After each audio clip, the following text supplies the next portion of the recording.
Anyway, Oh, good. our next victim So is glad. Joe Mangum. And Joe is also kind of new to Asheville. Joe is one of those people you always want in a class when you want calm and decorum. Because you need somebody to break it up, and Joe would be the one to do that. She took this class because she was a teacher and she knew that in order to teach, you have to tell stories. All successful teachers know that. Excuse me. Is that right, my dear? Yes, I love telling stories, and I'm married to a storyteller. Woohoo!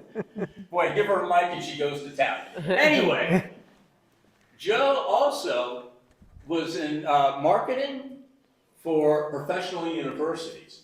So she is very skilled in public speaking, but these stories are totally new for Joe.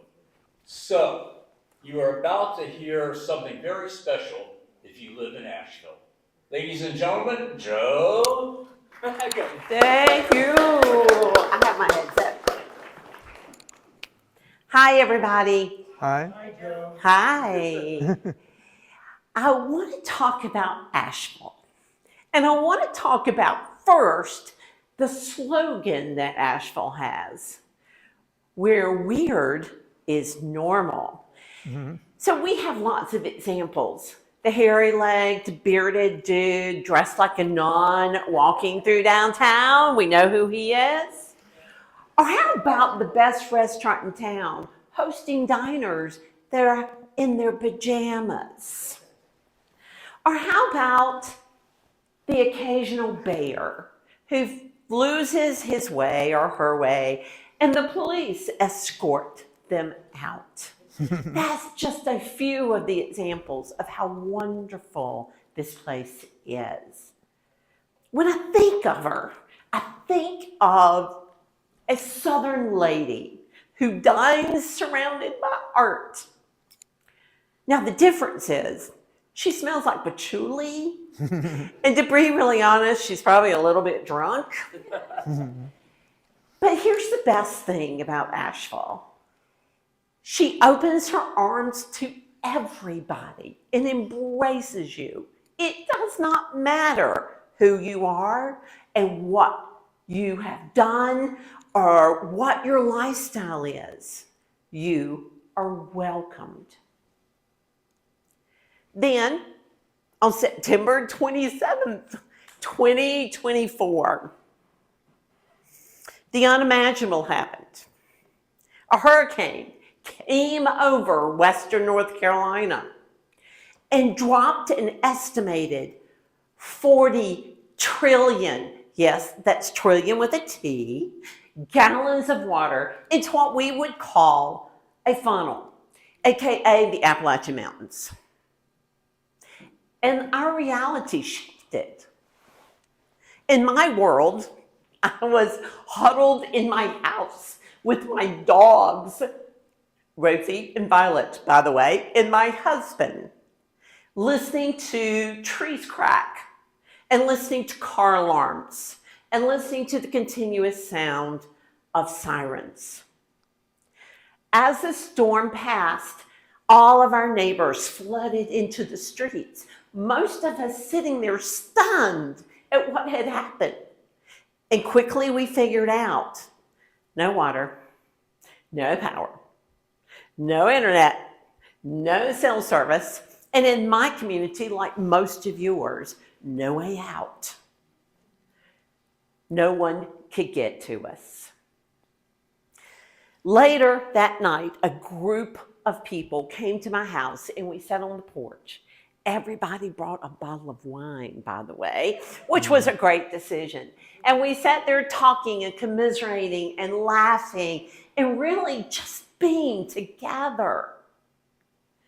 And then suddenly, inexplicably, the lights of my house came on. And everybody cheered, "Yay, we have power!" Just to be followed by, "Oh, no we don't, only you do." immediately I had this overwhelming feeling of guilt. And at the same time, this feeling of gratitude. I have power. I realized in that moment that I had this new emotion, and I call it guiltitude. I immediately said to people, oh, it's a fluke. They're coming back on. They're going off. I know they are. But they didn't. Here I was, the only one in the neighborhood with power. I woke up the next morning and I heard an odd sound. And I saw through my frosted window somebody leaning over. And I went to the door and I looked out, and there was my neighbor, a woman I call Purple Jody. Now, why do I call her that? She has purple glasses. She has purple fingernails. She only wears purple. And by the way, most of the furniture in her house is purple. And she's leaned over and she sees me and she immediately says, Joe, I'm sorry. I have a gas stove. I have a French press, but I don't have ground coffee. And I have to have ground coffee. I said, hey, Jody, you're fine. Call me every morning if you need to. And there it was again, guiltitude, guilt about this, but gratitude that I could share it with her. But this feeling inspired something in me. I started going, well, wait a second. I have 4 outdoor plugs. I've got power strips. I can figure this out. So I went around the house, gathered the power strips, plugged them all in, and there I was, ready and willing to share power, not really knowing what was going to happen. And somehow or other, the word spread like wildfire. And before you knew it, I was surrounded in people charging their devices. It was such an unusual situation because here they all were, many people I'd never seen. And yet, they were all out there talking. And I got this unique moment of getting to hear what I came to call the conversations around the power strip. And before long, I started feeling a little bit like an anthropologist because I was observing all of this. And I started figuring out that all the people that came up, there was basically 4 types of people. The first one was the power up group. Number 2 was the panicked group. Number 3 was the peeved group. Number 4 was the paralyzed group. Now let me tell you about each one of these groups. Power up. They were the people who went, no problem, I'm getting into action, I'm figuring this out. I can think immediately about Kelly. Kelly was a neighbor who's a retired nurse, an avid hiker. She was little, but she was packed, knew she could take on any situation. She was the first person on my porch each morning. She brought in her electric bike and her phone. She charged the bike, she charged the phone, and then there she was, off to ride around Asheville. Now, what was really great about her is her last stop was back at my porch, where she made a list of everything that she had found. You can get water here. They have food here. You can get cell service here. Hey, if you stand outside the emergency room admission, you can get Wi-Fi. She was so important to our community. People would come just to look at the list.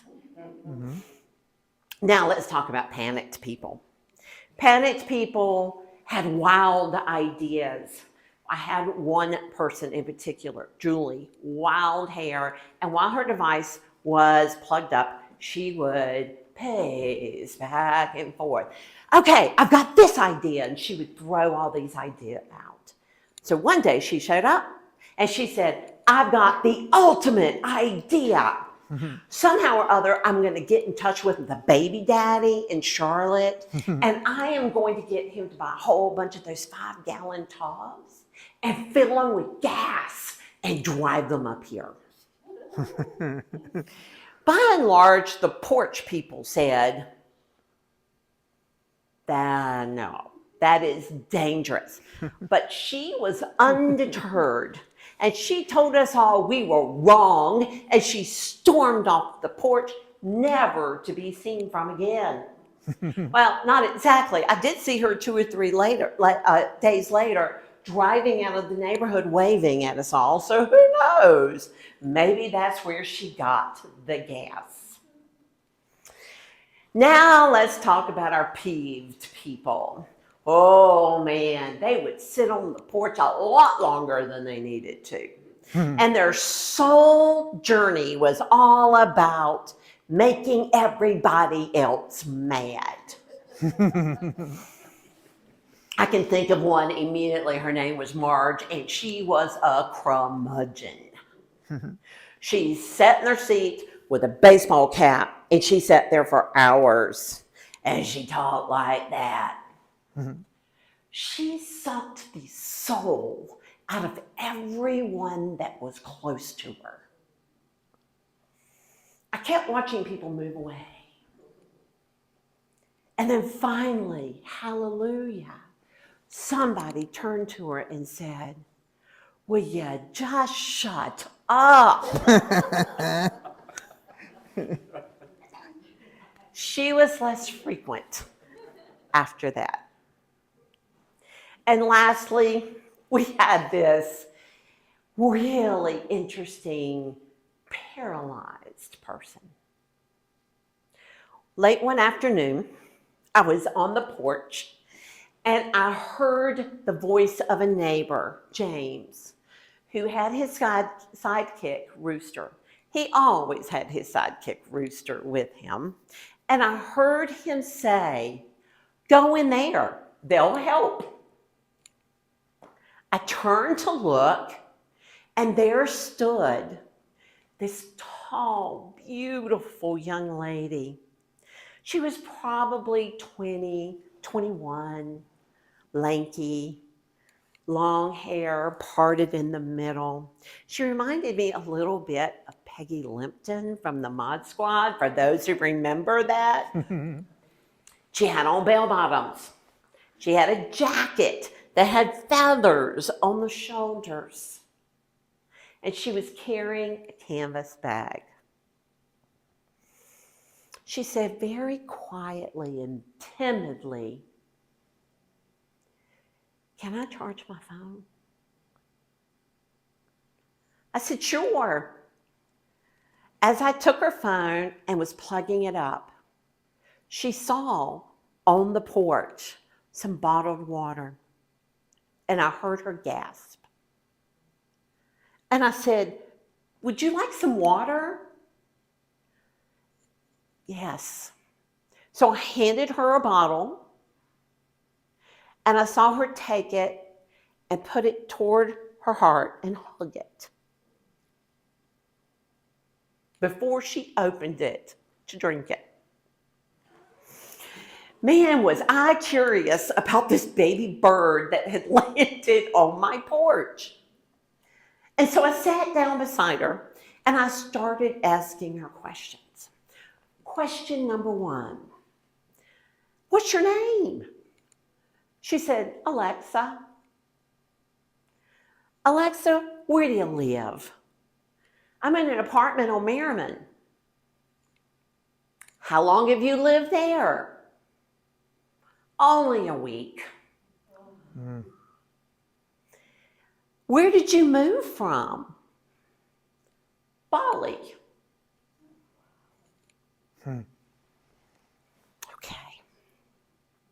Alexa, do you know anybody here? No. Alexa, do you have a job? Oh yeah, I have a job. What do you do? She said, I'm an erotic internet performer. I didn't know what that was. And so I had a moment before I really could ask her another question. I had to process and think about it. By the way, my husband later told me what it was. I wouldn't know how he knew what it was, but anyway, that's a whole different story. And so then I turned to her and I said, okay, do you have any family? She said, oh yeah, my mother. My mother lives in New Jersey. I said, great. Do you have any money? No. Do you have any food? Yes. And she opens up this canvas bag that she's holding. And she opens it up and I look in it. And there are 3 duck eggs and a zucchini that honestly, I would have thrown out. My heart sank. Here was this person who knew nobody, who had no money, had no support, and more importantly, had absolutely no wherewithal to get herself out of this. So I sat there for a minute, and that's when I realized that the porch people had been sitting there listening. And one of them said, honey, do you need some food? And she said, yes. And she said, I have a soup on my campfire. I'm going to go get you some food. And so she went and brought back food. Another one got up and searched her pockets and pulled out $40 and gave back to her. And then another one turned to her and said, Alexa, what do you want to do?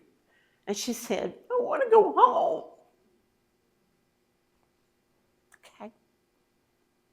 So we started thinking, how are we going to get her home? So one of my power porch people said, okay, the best way is to figure out how to get you to an airport where you can fly to New Jersey. Now, Asheville's closed. Charlotte is probably the best bet to get you there. But how do we get you there? And how do we get you a ticket? Because you don't have anything, and none of us have the ability to have internet to get anything. And as we were sitting there, I suddenly realized that for the first time in days, I had a bar on my cell phone. And I went, oh, I think I have service. And we decided to use it to call her mother. Oh, we sat there going, please answer this strange number. And she did. Her mother had only seen the news. She was so worried. So they got to chat for a few minutes. And then my planner power person said, Mom, we didn't know her name, Mom, any possibility you could buy an open ticket on American Airlines, where they have a ticket, they just have to show up and say, where will this take me? Can I get to New Jersey on it? Can you do that? And she said yes, and we decided on Charlotte, to do it from Charlotte. And her mother said, okay, I'm doing it, consider it done. We hung up. Now what did we have to do? Get her to Charlotte. Well, all of the ways that you would normally get somebody to Charlotte, go out on message boards, put it on Facebook, whatever you would do. Hey, anybody going from Asheville to Charlotte? Non-existent. So we were sitting there pondering, how are we going to do this? Do we put a sign on the corner? How do we do this? When another neighbor came to the porch and he said, Joe, I'm just coming by to say goodbye. I'm going to the Charlotte airport. Yeah! And we all turned around and went, what? You're going where? Now we had to talk him into taking a stranger with him. But that was easy because he said, of course I'll take her. He and his wife are going to Charlotte. She goes out. She talks to him. They're ready to go. They're going to drop her by her apartment to get her clothes, and then they would be off to Charlotte. This group of people who had worked together to get her gone stood on the porch waving goodbye. And that's when we realized, wow, we're sitting here dirty.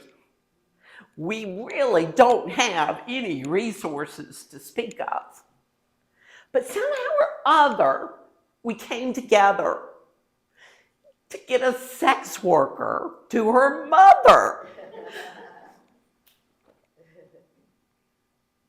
That's when we started talking about Asheville. And we started talking about, you know what? She is physically damaged. But her spirit, it's strong. Mm-hmm. Thank you.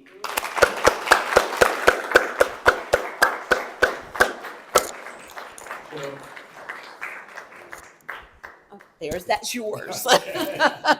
Joe Mangum. Woo! Thank you. The hearts in this room are all beating for me. Thank you. Thank you so much. That was great. Oh.